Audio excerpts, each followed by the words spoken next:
Donc dans cette vidéo, je vais vous montrer comment pouvoir exporter une liste de portes pour pouvoir l'importer dans l'interface Lexico. Donc il faut aller dans l'onglet rapport. Donc dans le rapport, vous allez cliquer sur le centre de rapport. Une fois que le centre de rapport est chargé, il faudra s'assurer qu'on utilise le rapport Lexico DOORList Export. Donc il est déjà sélectionné par défaut, donc c'est pour ça que j'ai déjà une fenêtre de sélection. Donc pour l'affichage, on peut choisir quel style de porte on veut lister dans notre rapport. On peut soit sélectionner toutes les portes ou désélectionner tout, et ça va permettre de sélectionner manuellement le modèle de porte que l'on veut. Donc par exemple, je vais choisir juste un modèle flat panel. Je vais cliquer sur OK. Donc ça va juste lister un modèle de porte.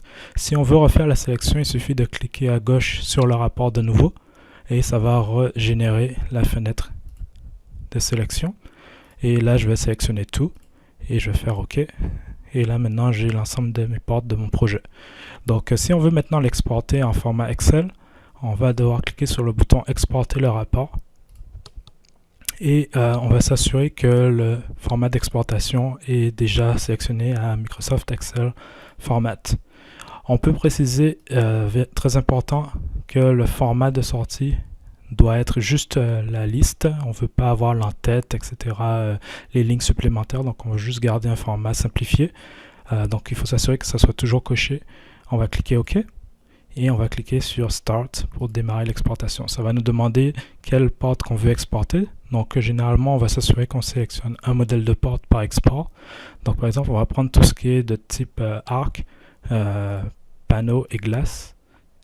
On va faire OK.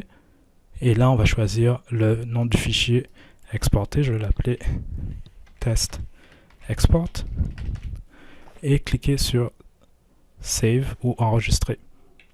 Donc là, l'exportation peut se faire. Ça se peut que j'ai une fenêtre qui va me dire ça va prendre plus de temps. On va cliquer sur oui.